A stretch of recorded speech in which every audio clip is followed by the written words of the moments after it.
আমার এই দেশে সবচেয়ে বড় হুজুর ছিল আল্লামা দেলোয়ার হোসেন সাঈদী সাহেব,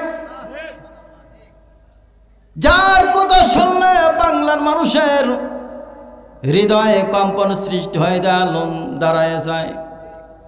তার কোন অপরাধ ছিল? কথা বলেন, কোন অপরাধ ছিল না। শুধুমাত্র আল্লাহকে ভয় করার কারণে, ইমান উপরে অটল থাকার কারণে বেঈমানেরা তাকে শোনে নাই, এমনভাবে নির্যাতন চালায় তাকে দুনিয়ার থেকে বিদায় দিয়ে তাকে দিয়ে দিয়েছে। আমার সোনার ছেলে বাবাজির আমার, তোমরা আমার আছো, তোমরা মরবে, তোমাদের জানাজার করার মতন লোক পাওয়া যাবে না। কিন্তু তার জন্য বাংলার জমিনের মানুষ, হাজার হাজার লক্ষ লক্ষ কোটি কোটি মানুষ তার জন্য কেঁদেছে। যখন তার জন্য রায় দেওয়া হইল, এই বগুড়ার অনেক মানুষও তার জন্য জীবন দিয়েছে আল্লাহকে খুশি করার জন্য। কথা বলেন ঠিক কিনা? লক্ষ লক্ষ কোটি কোটি বাংলার মানুষেরা আজকে মামলা নিয়ে ঝুলতেছে কোর্টের বারান্দায়, যারা জীবনে কোনোদিন তারা কোর্ট দেখে নাই, থানাও দেখে নাই।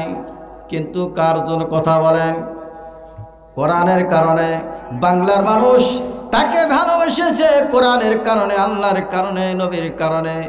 সাঈদী সাহেবের চেহারা দেখে কিন্তু তাকে ভালোবাসে নাই, যেহেতু তার ভিতর কোরআন ছিল, আল্লাহর ভয় ছিল, এই কারণে বাংলার মানুষেরা তাকে ভালোবেসেছে। তাকে যেই রকম ভালোবেসেছে, ওই রকম ভয় যদি আমার আপনার অন্তরে যদি থাকে, আমাকে আপনাকে যতই নির্যাতন করুক না কেন, আল্লাহ আমাকে ভুলবে না, দুনিয়ার মানুষকেও, দুনিয়ার মানুষেরাও আমাকে আপনাকে ভুলবে না। আমার সোনা সারেরা, এই জন্য যারা মুমিন হবে, এক নম্বরে চিহ্ন থাকতে হবে মাওলার ভয়। কি চিহ্ন থাকতে হবে? আল্লাহর ভয়। আল্লাহর নাম যখন যেই জায়গায় উচ্চারণ করবে, সেইখানে আমি আপনি যখন শুনবো, তখন আমার হৃদয় কম্পন সৃষ্টি হইতে থাকবে। যখন হবে তখন আমি আপনি বুঝে নিব যে আমি আপনি প্রকৃত মুমিন, প্রকৃত মুমিন। আল্লাহর ভয় যাদের অন্তরে আছে, তারা কখনো কোনো মানুষের প্রতি জুলুম করবে না। করবে বলেন? তারা কখনো তার স্ত্রীর উপরে কখনো জুলুম করবে না। করবে বলেন?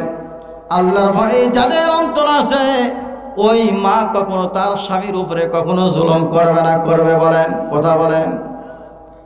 কখনো জুলুম করবে না, তার সাধ্যের উপরে কখনো, তার উপরে কখনো চাহিদা করবে না। আমার সোনার ছেলের বাজারে আমার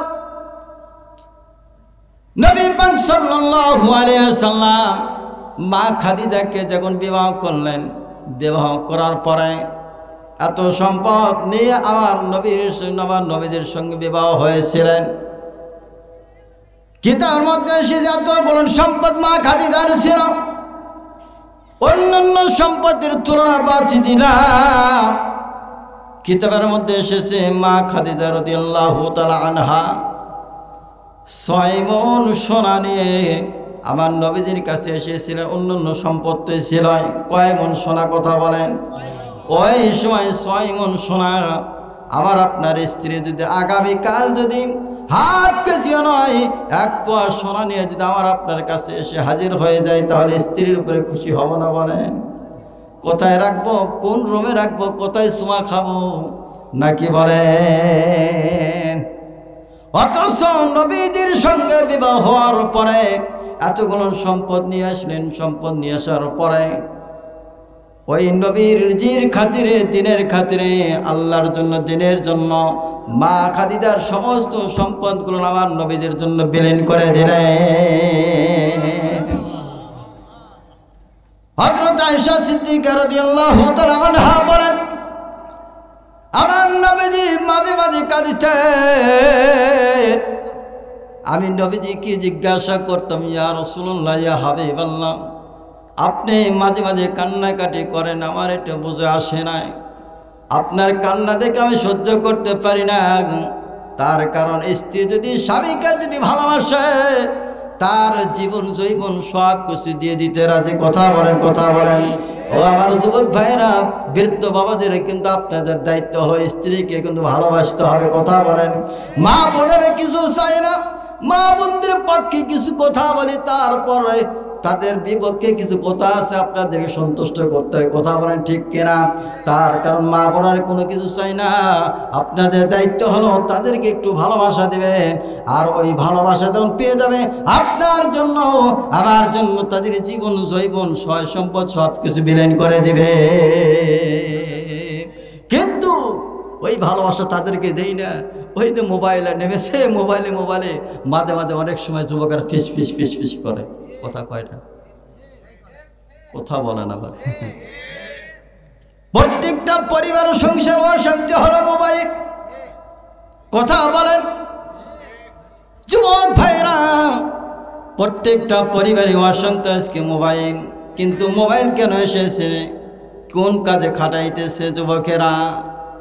আমার সোনার সেনেরা, শুধুমাত্র যুবকেরা নষ্ট হইতেছে না, অনেক সময় মা বোনেরা অনেক সময় নষ্ট হয়ে যাইতেছে মোবাইল পেয়ে। কথা কম। অনেক সময় ওই যে বাল্যকালের যে বন্ধু ছিল, ওই বাল্যকালের বন্ধুর একজন মেসেজ পেয়েছে। কথা বলেন, মেসেজ পেয়েছে, সব ভুলে গিয়েছে। যাক, ওই দিকে আমি চলে যাব না। আমার কথা হলো, আল্লাহর ভয় যদি কারো অন্তরে থাকে তাহলে ওই ব্যক্তি কখনো উলট পালট কখনো করতে পারবে না। তাহলে আমার আপনার দায়িত্ব হলো, সর্বপ্রথম হলো মা বোনদেরকে ভালোবাসা। তো কথা বলেন, আপনাদেরকে ভালো লাগতে গভীর রজনীতে ওয়াজ, এই সময় ওয়াজ করা বড় কঠিন। মাইকে খুব একটা কিন্তু ভালো না হয়, তার মাইক একটু দুর্বল দুর্বল মনে হইতেছে, যে বক্স নাই। আমার সোনার সেনে, আমার বাজানের, আমার সোনার সেনের বাজানের আমার। তার কারণ হযরত আয়েশা সিদ্দিকা রাদিয়াল্লাহু তাআলা আনহা আল্লাহর নবীকে বলেন, ইয়া রাসূলুল্লাহ, ইয়া হাবিবাল্লাহ, আপনি মাঝে মাঝে আপনি কান্নাকাটি করেন দীর্ঘদিন পরে। আল্লাহর নবীকে বললেন, আল্লাহর নবী মা আয়েশাকে বলল, আয়েশা রে, আমি যার জন্য কান্নাকাটি করে তুমি বুঝবা না, তুমি বুঝবা না, আমার বুকের ব্যথা আমি বুঝি। ও আয়েশা, আমার বুকের ব্যথা তুমি বুঝবা না, তুমি বুঝবে না। মা আয়েশা বললেন, ইয়া রাসূলুল্লাহ, ইয়া হাবিবাল্লাহ, আমি একটু জানতে চাই কোন কারণে আপনি কান্নাকাটি করেন? আমি আপনাকে অত্যন্ত ভালোবাসি, আমি আপনাকে অত্যন্ত ভালোবাসি। আপনার জন্য আমার যদি সব যদি দিয়ে দিতে হয় আমি সব দেব, কিন্তু যেন আপনি আমার উপরে সন্তুষ্ট থাকেন। সুবহানাল্লাহ বলেন। এটা হলো মা বোনদের গুণ। এটা আমার মা বোনদেরকে বলি, মা, তোমার বাপের বাড়ি যত সয় সম্পত্তি থাকুক না কেন, স্বামী যদি গরিব হয় তারপরও স্বামীকে সন্তুষ্ট করতে হবে। কথা বলেন, কথা বলেন, স্বামীকে সন্তুষ্ট করতে হবে। আল্লাহর নবী বলেন, মা আয়েশাকে বলো, আয়েশা রে, আমি তার জন্য কান্নাকাটি করি। আমার খাদিজা আজকে কবরে চলে গেছে দীর্ঘদিন ধরে। ও আয়েশা, আমার খাদিজার কথা দেখুন আমার মনে পড়ে যায়, আমি আর ঠিক দেখতে পারি না। আমি নবীজি চোখের পানি ছেড়ে দিই। আমার আব্বাকে আমি জন্মের পরে আব্বাকে আমি দেখি নাই। 6 বছর বয়সে আমার মাকে হারাইছি। তারপরে দাদা চলে গেছে, চাচা চলে গেছে। আমার ওই দুঃখের সময় আমার খাদিজা ছিল আমার পাশে।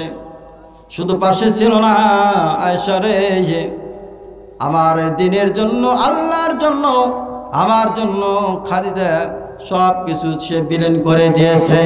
তার অর্থ সম্পদ সব কিছু বিলীন করে দিয়েছে। আয়েশা রে, আজ তুমি জানো না জানো না, আমি একদিন বাড়িতে এসেছি, রুমে এসেছি, হুজরাখানে এসেছি। আমি খাদিজার চেহারা, তার পোশাকের দিক তাকাইলাম, তাকানো দেখতে পারিলাম এমন কোনো জায়গার ফাঁকা নাই যে ওই শাড়ি বা ওই কাপড়ে তালি দিতে পারবে। সুবহানাল্লাহ বলেন। এমন একটি পোশাক আমার খাদিজা পরেছিল। ও আয়েশা, এত সম্পদের মালিক এত কষ্ট করে আমার খাদিজা চলে গেছে কবরে। আমি নবী আমার খাদিজার কথা যখন আমার মনে পড়ে যায়, আমি নবীজি আমি আর ঠিক থাকতে পারি না। ও আয়েশা,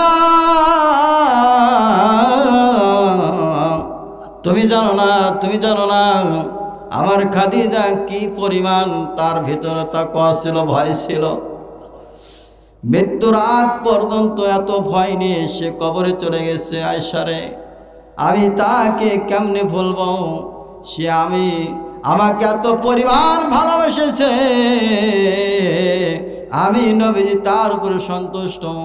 ও আয়েশা, আমাকে সন্তুষ্ট করার কারণে আমার রব্বুল আলামিন আমার খাদিজাকে ডাইরেক্ট জিবরাইলের মাধ্যম দিয়ে সালাম দিয়েছে। মা বোনেরা বলবো, ও আমার সোনার টুকরা মা বোনেরা, আমি তো জানি যাদের অন্তরে আল্লাহর ভয় আছে তারা কখনো স্বামীকে কষ্ট দিতে পারবে না। পারবে বলেন? এই যে আল্লাহ তাআলা বলেন, ইন্নামাল মুমিনুনাল্লাযীনা ইযা যুকিরাল্লাহু ওয়াজিলাত কুলুবুহুম ওয়া ইযা তুলিয়াত আলাইহিম আয়াতিহি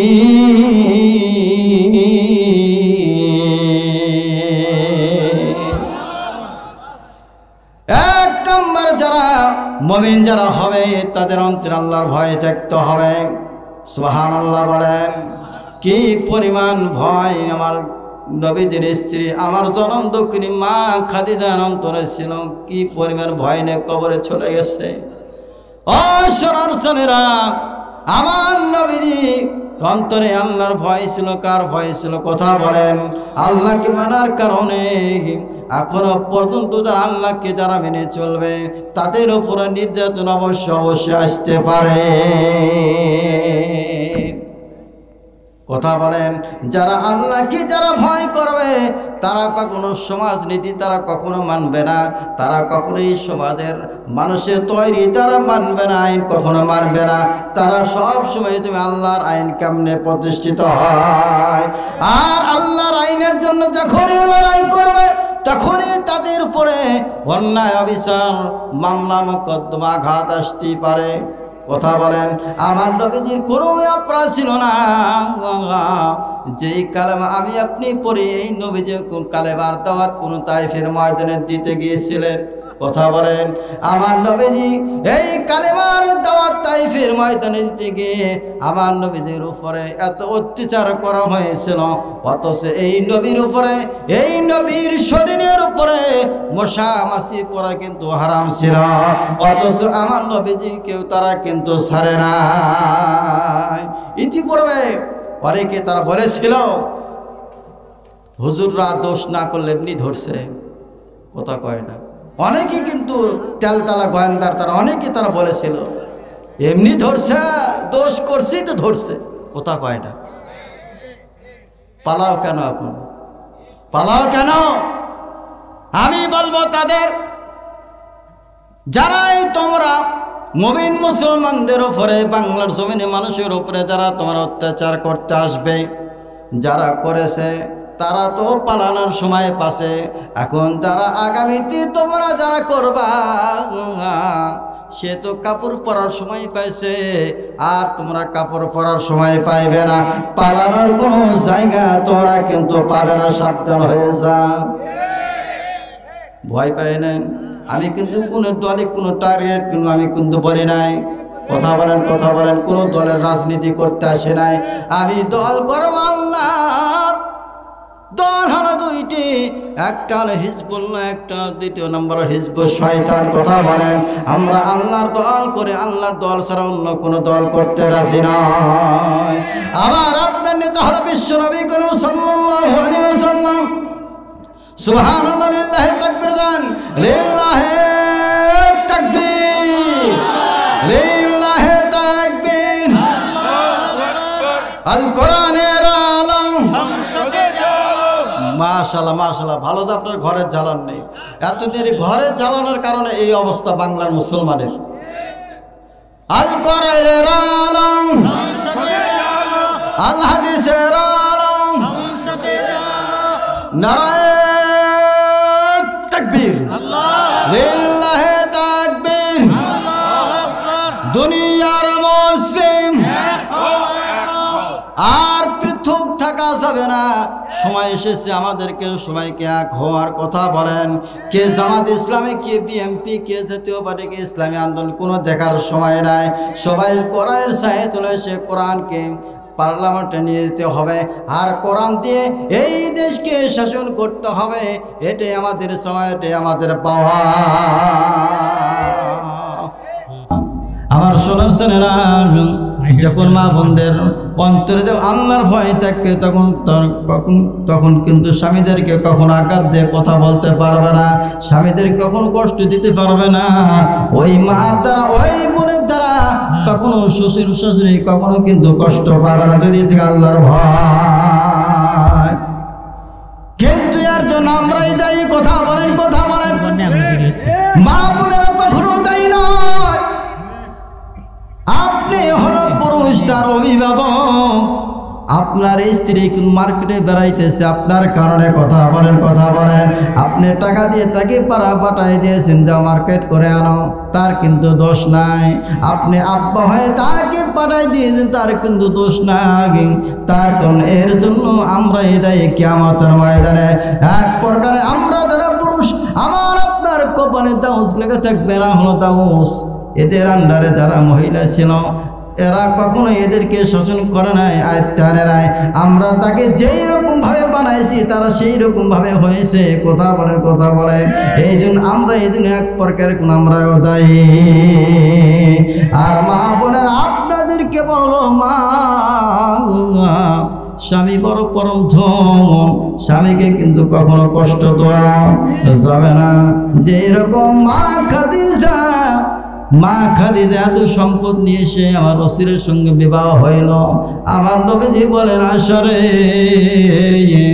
আমার আব্বা ছিল না, মা ছিল না।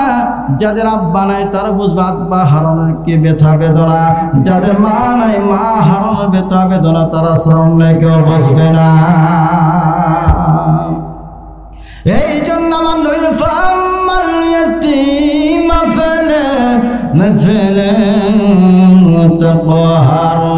আল্লাহ তাআলা বলেন, আমার নবীজি হাবিব আপনি জানিয়ে দেন তারা যেন ইতিমদেরকে কখনো যেন শব্দ করে উপরে যেন তারা কোনো যেন ইতিমদেরকে যেন কষ্ট না যায়, ধাক্কা দেবা উচ্চ স্বরে তাদেরকে যেন বকা যেন না যায়, ধমক যেন না যায়।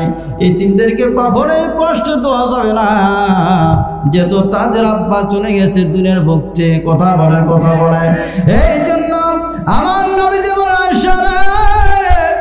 ওই খাদিজা আমার জন্য এত কষ্ট করিয়েছে খাদিজা, সেই খাদিজার নামে কান্নাকাটি করে। ও আয়েশা, ওই খাদিজার জন্য আমার আল্লাহ পাক সালাম দিয়েছে। তাহলে যারা মুমিন হবে তাদের অন্তরে কিন্তু আল্লাহর ভয় থাকতে হবে। কি থাকতে হবে? কথা বলেন। আল্লাহর ভয়ে যাদের অন্তরে আছে তারা কখনোই কিন্তু স্বামীর বিরুদ্ধে কখনোই শিকায়ত গীবত করতে পারে না। কথা বলেন। মা বোনদের কিন্তু একটা অভ্যাস আছে। কথা বলেন। আমরা কিন্তু পুরুষ, আমরা কিন্তু স্ত্রীর কথা বাইরে কখনো প্রকাশ করি না, কিন্তু মা বোনের অনেক সময় চারটা মা বোনের এক হয় তখন একে অপরের কথা সব কিন্তু প্রকাশ করে দেয়। এই একটা অভ্যাস আছে মা বোনেরা, এইগুলো আপনারা করবেন না। ঘরের কথা কখনো পরে জানাবেন না। কথা বলেন। পরে কখনোই জানাবেন না, তারাই আপনার পরিবারের মধ্যে অশান্তি সৃষ্টি করবে। আমার সোনার ছেলে মা বোনেরা, আমার নবীজি হযরত ফাতিমা রাদিয়াল্লাহু তাআলা আনহাকে যখন বিবাহ দিলেন, হযরত আলীর সঙ্গে কার সঙ্গে বিবাহ দিলেন? আলীর সঙ্গে বিবাহ দিলেন। আমার নবীজি হযরত ফাতিমাকে বললেন, ফাতিমা, ও ফাতিমা, আমি তোমাকে যে কয়েকটা নসিহত করবো তার মধ্যে নসিহত হলো, ফাতিমা সেটা হলো আমি তোমাকে বলিয়ে দিই মা, এই আমলটা তুমি করবা। যারা আমল করে, যারা দুনিয়ার মুক্তি, যারা কবরে চলে যাবে, তাদের জন্য জান্নাত। কি বলে জান্নাত? আল্লাহ তাআলা ইন্নাল্লাযীনা আমানু ওয়া আমিলুস সালিহাতি কানাত লাহুম জান্নাতুল ফিরদাউসি নুজুলা।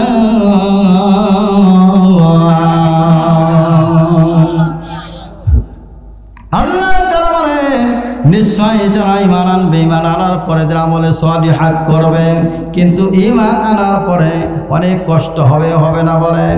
কথা বলেন, অনেক কষ্ট হবে। আমার আপনার ইতি পড়বে 5 তারিখের পূর্বে আমরা কখনোই কিন্তু ঠিক মতো অনেকে বাড়িতে শান্তি মতো থাকতে পারি নাই। কথা বলেন, এই 16টি বছর আমার আপনার উপরে এত অত্যাচার করেছে। আমি নিজেই 13 সালে জেলেছিলাম, 14 সালে জেলেছিলাম। এত আসামি আমরা ছিলাম, এত গরিব মানুষ অনেকে ছিল যাদের চোখের পানি দিয়ে জেলখানা ভিজে গিয়েছে। তাদের চোখের পানি আমরা দেখে সহ্য করতে পারি নাই। আপনাদের এই বগুড়া শাহজাহানপুরের অনেক ভাই আমাদের সাথে ছিল, তাদের কষ্ট দেখলে আমরা ঠিক থাকতে পারি না। তাদের অন্যায় ছিল না, শুধুমাত্র একটা অন্যায়, সেটা হলো কোরআনের পক্ষে থাকার কারণে, আলেম ওলামাদের পক্ষে থাকার কারণে একটি অপরাধ তাদের ছিল। কোরআনের পক্ষে, আল্লাহর পক্ষে, আলেম ওলামাদের পক্ষে থাকার কারণে এই দোষ তাদের হয়েছিল। কথা বলেন, যেই কথাগুলো বলতেছিলাম, আমার নবীদের কোনো দোষ ছিল না। জিহারে চলে এসেছে, আমার নবীজির চেহারা উপরে মশা মাছি, শরীরের মশা মাছি পড়া হারাম ছিল। সুবহানাল্লাহ। কখনো কোনো বসতে পারে নাই, কিন্তু হঠাৎ করে একদিন মাছি পড়েছে। মাছি পড়ার পর আমার নবীজি তাকাইছে, মাছি রে, আমার অনুমতি ছাড়া আমার শরীরে তুমি কেন পড়লা? আর আমার আপনার শরীরে পড়ার জন্য কি মাছি মশা কি অনুমতি লাগবে? কথা বলেন, কথা বলেন। মাছি বলেন, ইয়া রাসূলুল্লাহ, ইয়া হাবিবাল্লাহ, আমি আপনাকে দেখার জন্য দীর্ঘদিন ধরে আমি আপনাকে দেখার জন্য অপেক্ষা করতেছিলাম। রব্বুল আলামিনের অনুমতি নিয়ে আপনার শরীরের উপরে এসেছি। সুবহানাল্লাহ বলেন। সেই মাছিটা ছিল হলো মধুমাছি, যেই মাছিটা মধু সংগ্রহ করে একত্র বিভিন্ন ফলের রস নিয়ে সে একত্রিত করে। সুবহানাল্লাহ বলেন। এবার মাছি বললে, ইয়া রাসূলুল্লাহ, ইয়া হাবিবাল্লাহ, আপনার শরীরের উপর আমি পড়েছি, আপনার শরীরের ঘ্রাণ সুগন্ধ নেওয়ার জন্য নিয়ে আমার মনে তৃপ্তি মিটাইতেছে। আমার নবীজি কেমন ছিল? কথা বলেন, কথা বলেন। মা এসে বলে, আমার নবীজি আমাদের রুমে আসতো, আমার রুমটা আলোকিত হয়ে যেত। সুবহানাল্লাহ বলেন। সেই নবীজিকে তারা কিন্তু ছাড়ে নাই, যে নবীর জন্য আল্লাহ পাক নবীকে ওসিলা বানায়, আল্লাহ পাক আসমান জমিন সব কিছু বানাইছে, নবীর জন্য কোরআন পাঠাইছে। কথা বলেন, নবীর জন্য ওসিলায়, নবীর ওসিলায় আমি আপনি কোরআন পেয়েছি, কিন্তু কোরআন আছে, কিন্তু কোরআনের আইন সমাজের আসছে না। বড় দুঃখ, হতভাগা আমরা যে কোরআনের আইন আমরা এখনো দেখতে পারলাম না। মুসলমানের অভাব নাই, কেন হইতেছে না এটা? বলেন, কথা বলেন। ইনশাআল্লাহ আগামীতে ইনশাআল্লাহ এটা হবে, ইনশাআল্লাহ বলেন। কিন্তু আমাদের চেষ্টা সাধনা থাকতে হবে। যদি আমাদের গোলালু হয়ে যায়, আবার বাংলার মানুষ তো টাকার কাছে কাবু হয়ে যায়, ভোট বিক্রি করে খায় এই দেশের মানুষ। কথা বলে, এক কথা কয় না পারে। 500 টাকা পাইলে ভোট আরেক জায়গায় নিয়ে দেয়। হ্যাঁ, আপনারা ইয়ে করছেন, কিন্তু আর এক মানুষ ঠিকই আছে, কথা কয় না পারে। হ্যাঁ, আমার শোনানো চেনে না, যাদের অন্তরে আল্লাহর ভয় আছে তারা কখনোই অপরাধ করতে পারবে না। কথা বলে ঠিক কিনা? তাহলে শর্ত আল্লাহর ভয়। আল্লাহর ভয় যাদের অন্তরে আছে তারা কখনোই ইসলামের বিপক্ষে যাবে না, তারা কখনোই অন্য জায়গায় ভোট দেবে না। কথা বলেন। আমি প্রথমে বলতেছি, আমি কোনো দলের কথা বলবো না। আমার দল হলো আল্লাহ, আমার দল হলো কোরআন, আমার নেতা হলো বিশ্বনবী করিম সাল্লাল্লাহু আলাইহি ওয়াসাল্লাম। আমি বিশ্বনবীর আমি উম্মত, আমার নেতাকে আমি মানবো, আর আমার নেতার স্রোত ইত্যাবা যারা করবে, আমার নেতার মতনই যারা চলবে তাদেরকে আমরা অনুসরণ করব। আমার নেতার চিহ্ন যাদের অন্তরে নাই, যাদের চেহারা নাই, তাদের সাথে আমাদের কোনো সম্পর্ক নাই, কোনো সম্পর্ক নাই। কথা বলেন, আপনারা বুঝালেন? আমার কলিজার টুকরা মা বোনেরা, আপনার মনোযোগ দিয়ে শুনবেন। তার কারণ যেই মা বোনদের অন্তরে আল্লাহর ভয় আছে, তারা কখনো কিন্তু স্বামীকে কষ্ট দিতে পারবে না। পারবে? বলেন। কখনোই কষ্ট দিতে পারবে না। মা বোনেরা, নবী পাক সাল্লাল্লাহু আলাইহি ওয়াসাল্লাম বলেন, তারা যে নামাজ রোজা হওয়ার থেকে সব কিছুই করে, কিন্তু তারা যে চারটা জিনিস তারা যদি না করে, তাহলে সব কিছু তাদের বিফলে চলে যাবে, সব কিছু বিফলে চলে যাবে। এক নম্বর হল, স্বামী যখন বাড়িতে আসবে, আল্লাহ নবী বলেন স্বামী যখন বাড়িতে আসবে, মা বোনদের দায়িত্ব হলো সব কাজ ফেলে রেখে স্বামীর কাছে যাওয়া, সব কাজ ফেলে রেখে স্বামীর কাছে হাজিরা দেওয়া। সালাম যে হাজির হয়ে যাবে, আমার স্বামী আসছে, আমার কাছে সব কাজ এখন পর হয়ে গেছে, কিন্তু অনেক মা আপনার সেটা কিন্তু করে না। কাজ করতেছে, স্বামী এসে খালি ঘোরাফেরা করতেছে পাগলের মতন, খালি এসে ঘোরাফেরা করতেছে পাগলের মতন, সময় এসে ঘোরাফেরা করতেছে, স্বামী এসে ঘোরাফেরা করে, আর মা বোনেরা কাজ করতেছে। আমার তো মনে হয় ওই সময় কোনো মা যদি হাঁসে যদি খাবার দেয়, তাহলে হাঁসের গলাটি মারা উচিত। কথা বলেন, তাই না? বলেন। অতএব মা বোনদেরকে বলে, আল্লাহ নবী বলেন, স্বামী যখন বাড়িতে আসবে, তোমার দায়িত্ব হলো তোমার সঙ্গে সঙ্গে তোমার স্বামীর সামনে যে হাজিরা দেবা, হাসি মুখে হাজিরা দিবে। কিন্তু মা বোনের তা করে না। আমরা অনেক সময় বাইরে থাকি, শাশুড়ি আর আমার আপনার বউ, মানে বউ আর শাশুড়ি, এই দুজন ঝগড়াঝাটি লেগেই যায়, লাহাকে বলেন অনেক সময় লেগে যায়। তখন আমার বাড়িতে এসে থেকে উলট পালট, কি অবস্থা, কি হয়েছে? আমি আপনি যে সারাটা দিন যে কষ্ট করলাম, যারা ব্যবসা করে, যারা কৃষি, যারা কাজ করে, কত কষ্ট করে যখন বাড়িতে আসে, বাড়ির দৃশ্য যখন এই দেখতে পায়, তখন মাথা ঠিক থাকে না। কথা বলেন। এই যে মা বোনদেরকে বলো, বাড়িতে যা হয়েছে, পুরুষদেরকে, স্বামীদেরকে কখনো তোমরা বুঝতে দিবে না। সব সময় তোমার হাসি মুখে স্বামীর সামনে যে হাজিরিতে কথা বলবা, এটা হলো তোমার দায়িত্ব। যদি যা তারাই করবে, যাদের অন্তর আল্লাহর ভয় থাকবে। কথা বলেন। তাহলে কয়টা কথা বল? চারটা, আর বাকি তিনটা। আমার নবীজি তাইফের ময়দানে কোরআনের আলোচনা, কোরআনে দাওয়াত দিয়ে, এই কালিমার দাওয়াত দিয়ে যখন তাইফের ময়দানে যখন চলে গেলেন, তারা কিন্তু মানে নাই, মেনেছিল। বলেন। এখনো পর্যন্ত এমন ইসলামী দল আছে, তারা এই কালিমার দাওয়াত দেয়, দল কালিমার দাওয়াত দেয়, তাদেরকে বলাও বিভিন্ন ফল টাকা পয়সা দিয়ে তাদেরকে গ্রহণ করে। আর এক দল আছে, তারা এই কালিমার দাওয়াত দেয়, দেওয়ার কারণে তাদের হামলা মামলা মোকদ্দমা চালায়। আমরা তখন বুঝে নেব এটাই হলো ভক্ত, আর তাদেরকে গ্রহণ করে তারা হলো বেহাক। কথা বলেন। কালেমা বলেন কি লা ইলাহা ইল্লাল্লাহু মুহাম্মাদুর রাসূলুল্লাহ, লা ইলাহা লা ইলাহা লা ইলাহা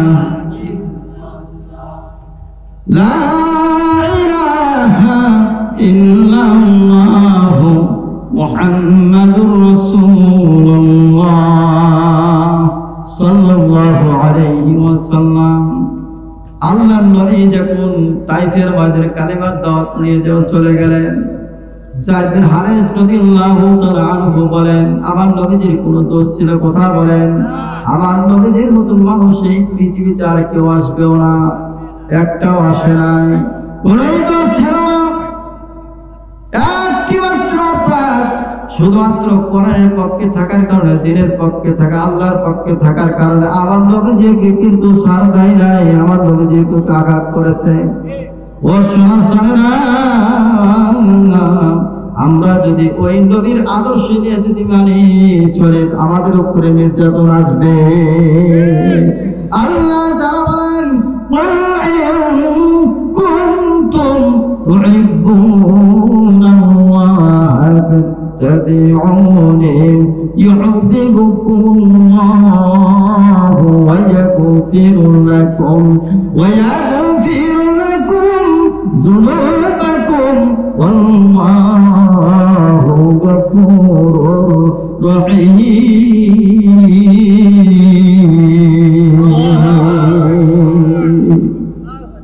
সূরা আল ইমরান ৩১ নম্বর আয়াত আল্লাহ তাআলা বলেন ও আমার হাবিব আমার নবী আপনি জানিয়ে দেন, আপনি বলে দেন তারা যদি আমি আল্লাহ আমাকে যদি পাইতে চান তাহলে তাদের দায়িত্ব হলো ফাত্তাবিউনি,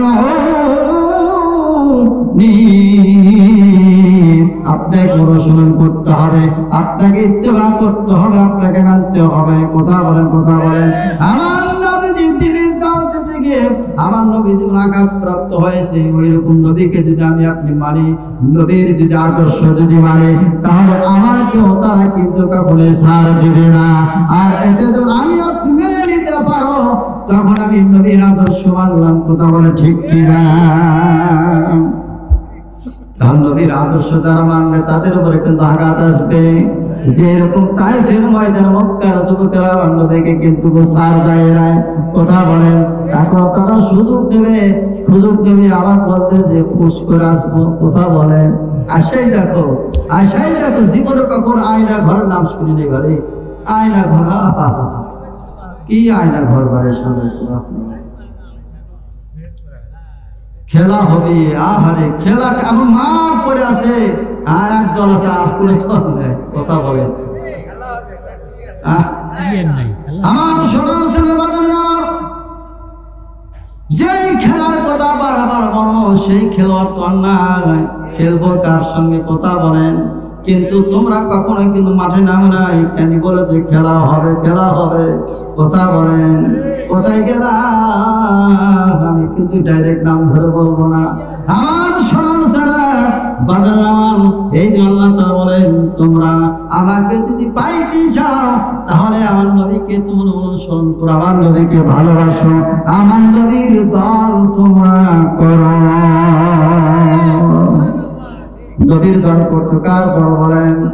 আমার নবী দল করেছে সমাজকে কোরআন দিয়ে চালানোর জন্য। সমাজ চলবে কোরআন দিয়ে, রাষ্ট্র চলবে কোরআন দিয়ে। আমার নবীকে রাষ্ট্রপতি ছিলেন না। কোথায় পায় না? অনেকে বলে হুজুররা আবার কেন রাষ্ট্রের কথা বলে, হুজুররা কেন ক্ষমতা আসতে চায়? কোথায় পায় না? আমরা তো কখনই ক্ষমতার কথা বলি না। আমাদের উদ্দেশ্য আল্লাহর আইন দিয়ে দেশ চলবে। কথা বলেন। তোমরাই চালাও, কিন্তু আল্লাহর আইন দিয়ে তোমরা দেশ চালাও। তোমরা ওই চেয়ারে তোমরা বসে থাকো, আমাদের যাওয়ার কোনো দরকার নাই। আমরা যে করবো সেটাই করে খাও, কিন্তু তোমরা ওই পার্লামেন্টে ওই চেয়ারে বসে তোমরা কোরআন দিয়ে দেশ চালাও। কিন্তু তোমরা যে কেমনে চালাবা তোমাদের সেই যোগ্যতা তোমাদের তো নাই। ইমামের যদি যোগ্যতা যদি না থাকে, ওকে যদি ইমাম উচিত হয়, আমার তো মনে হয় যখনই আল্লাহু আকবার বলে সেই যাবে ও পালাতে বাধ্য হবে, তারপর কি বলতে পারবে না। কথা বলে। এই জন্য তাদের ভয় এমনি চলে এসেছে, আমাদের তো সেই যোগ্যতা নাই, আমরা কেমনে ইমামতি করব? কথা ধরে নেন। আমার সোনার জানাবাদান আমার তারা ধরে নিয়েছে, তারা জানতে পেরেছে যে তার কারণ কোরআনের জ্ঞান তো আমাদের অন্তরে নাই। কোরআন দিয়ে কেমনে আমরা দেশ চালাবো? আল্লাহ নবীর কিয়ামতের ময়দানে 5 শ্রেণীর ব্যক্তির জন্য জান্নাত সুপারিশ করবে। কয় শ্রেণীর ব্যক্তির জন্য? সুবহানাল্লাহ বলে। 1 নম্বর হলো নাফাতানিয়াল কুরআন,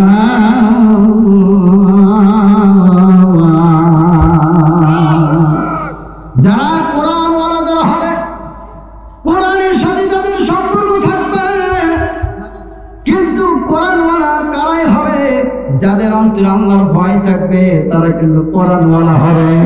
যাদের অন্তরে আল্লাহর ভয় নাই তাদের সাথে কখনোই কোরআনের সম্পর্ক থাকবে না। এই জন্য আল্লাহর ভয় সৃষ্টি করতে হলে আগে আমাকে আপনাকে সৎ লোকের সঙ্গে আমাকে আপনাকে ওঠা বসা করতে হবে, ওই রকম নবীর দলের মধ্যে আমাকে আপনাকে ঢুকতে হবে।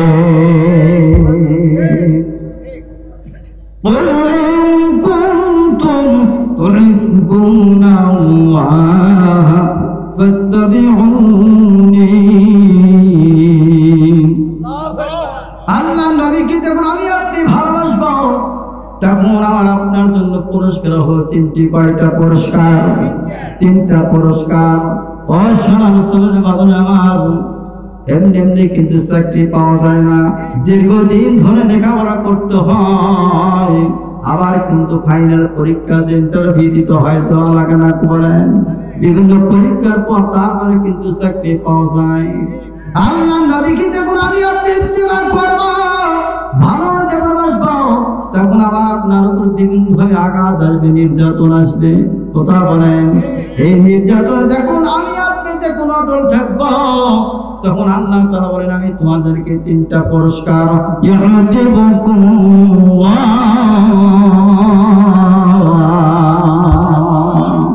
এক নম্বর পুরস্কার হলো আমি আল্লাহ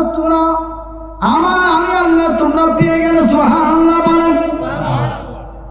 আমাকে তোমরা পেয়ে গেলে, তাহলে নবীকে ভালোবাসলে আল্লাহকে পাওয়া যায়। কাকে পাওয়া যায়? কাকে পাওয়া যায়? কথা বলেন। নবী ছাড়া আল্লাহর পাওয়ার কখনোই কিন্তু উপায় নাই। আর নবীকে পাইতে হলে বর্তমান আলেম ওলামাদেরকে আপনাকে আমাকে অবশ্যই অনুসরণ করতে হবে। কথা বলেন। যারা কোরআনের পক্ষে আছে, যারা কোরআনের সংগঠন যারা করে, তাদের সাথে আমার আপনার সম্পর্ক থাকবে। যদি সম্পর্ক থাকে তার নবীর সাথে সম্পর্ক আছে, নবীকে পাইব, নবীকে পাইলে আল্লাহকে আমরা পাবো। আর যদি কোরআনের সংগঠনের সাথে আমার আপনার সম্পর্ক যদি না থাকে, তাহলে নবীকে কখনো পাওয়া সম্ভব নাই। বেঈমান হয়ে কবরে যাব। তারাও কি বেঈমান? কথা বলেন। ওই যেমন সিগারেট খায়, আমাকে আপনাকে খাওয়াবে। ওই যখন গাঁজা খায়, আমাকে আপনাকে গাঁজা খাওয়াবে। কথা কয় না। কথা বুঝে নেন, বুঝে নেন, আপনারা বুঝে নেন। আমার আমার কতক্ষণ টাইম? আমার আপনার একটু টাইম একটু ইয়ে করে দেন। কোনো টাইম দিচ্ছে তো?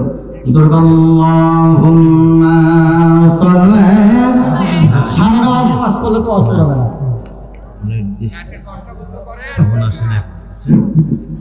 وعلى آل سيدنا مولانا وعلى آل ওয়াজকাল কি একদিনই না আছে?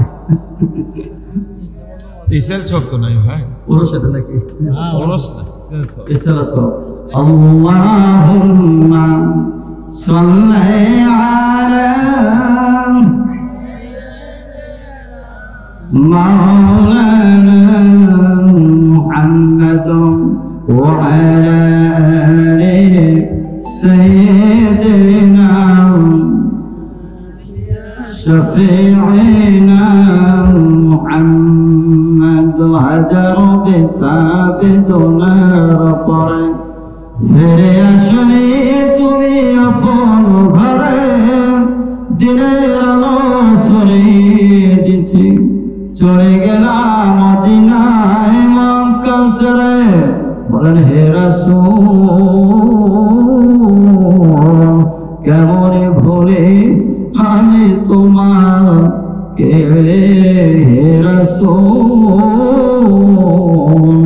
কেমনে ভুলে আমি তোমাকে। কে না কে তিনি দিন প্রচারে নিজেকে দিলেন বিলীন করে, তায়েফের কাফেরেরা চিহ্ন জানো, দুষ্ট ছেলেদের দিলে নিয়ে পাথরের ঘাটে ক্ষত বিক্ষত হয়ে সারা শরীর থেকে রক্ত ঝরে। হে রাসূল বলেন, মহব্বতে ডাকতেন, হে রাসূল কেমনে ভরে আমি তোমার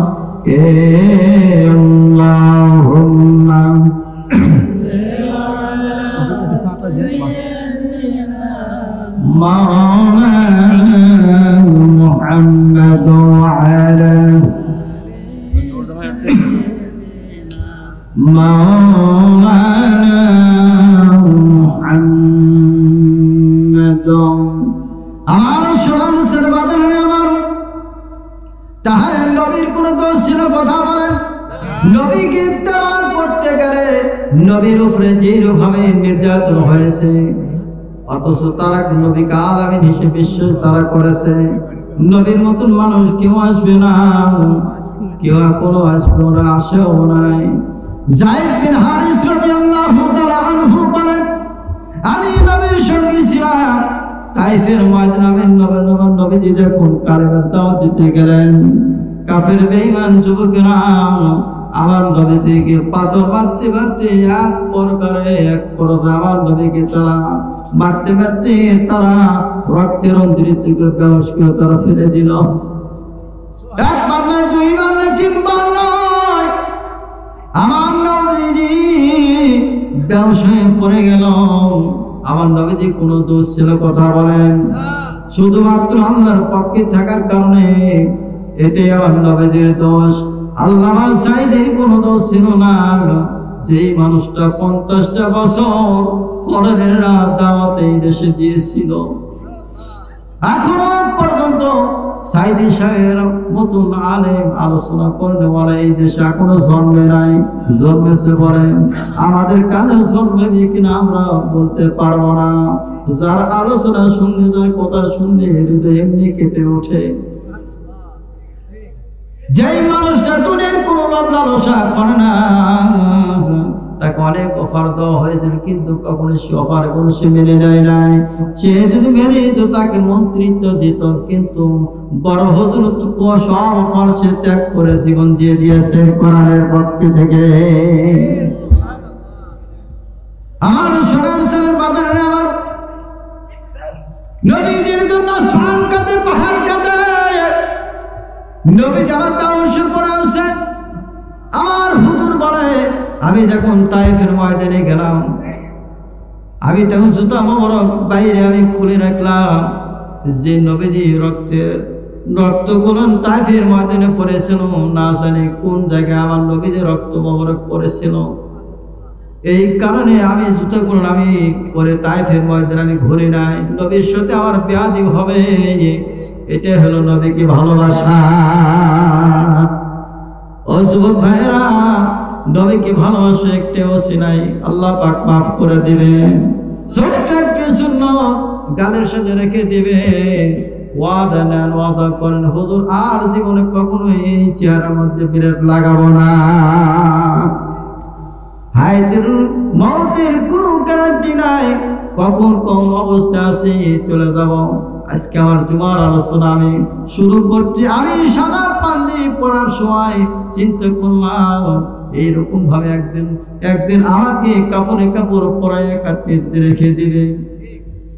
রেখে দিবে আমার মা বোনেরা আমার সোনার মা বোনেরা তুমি এসেছো স্বামীর বাড়িতে বাপের বাড়ি থেকে লাল শাড়ি পরে স্বামীর বাড়িতে এসেছো একদিন তোমাকে সাদা কাপড় পরাইয়া স্বামীর বাড়ি থেকে তোমাকে বের করবে এই চিন্তা যাদের অন্তরে আছে এই ভয় যাদের অন্তরে আছে তারা কখনো অন্যায় বিচার করবে না আমার সোনার সোনার বাজার আমার নবীজি বেহুশ পড়ে আছেন যায়েদ বিন হারিস বলেন আমি নবীজিকে ডাকি চোখের পানি ছেড়ে দিয়ে দেন নবীজি আমার কথা বলে না এত রক্ত নবীজির দেহ মোবারকে পড়ে গিয়েছে নবীদের গায়ে আর শক্তি নাই পাহাড় কান্দে আসমানে সমস্ত ফেরেশতারা কান্দে সমস্ত ফেরেশতারা আল্লাহর কাছে নালিশ দিল অভিযোগ দিল রব্বুল আলামিন যাকে সৃষ্টি না করলে আল্লাহ আপনি করে কিছু বানাইতেন না আমাদেরকে আপনি অর্ডার দেন অনুমতি দেন ওই কাফের বেঈমানদেরকে আমরা নিঃশেষে আমরা বিশেষ করে দিব আমরা শেষ করে দেব পাহাড় তারা অভিযোগ দিল রব্বুল আলামিন আয় আল্লাহ আমরা আর সহ্য করতে পারতেছি না ইয়া আল্লাহ আমাদেরকে আপনি অনুমতি দেন অর্ডার দেন আমরা পাহাড়টা থেকে চাপা দিয়ে মেরে ফেলে দিব আপনি অনুমতি দেন কিন্তু আল্লাহ অনুমতি দেয় নাই আল্লাহ বলেছিল আমার হাবিব যা বলবে সেটাই আমি কবুল করে নেব। যায়েদ বিন হারিস বলেন আমি রাসূলকে ডাকার পরে বারবার ডাকতেছিলাম, এক পর্যায়ে আমার নবীজির হুঁশ ফিরে আসলো। আবার নবীজি হুঁশ ফিরে আসার পরে আবার নবীজি যায়েদ বিন হারিস কি বলল, যায়েদ রে আমার গায়ে শক্তি নাই, আমি দাঁড়াতে পারতেছি না, আমাকে একটু পানির ব্যবস্থা করে দাও। আমার নবীজির কোনো দোষ ছিল কথা বলেন, একটা মাত্র দোষ, ইতিপূর্বে তাদের উপরে নির্যাতন করা হয়েছে, তাদেরও দোষ একটি, সেটা হল আল্লাহর পক্ষে থাকার কারণে আল্লাহ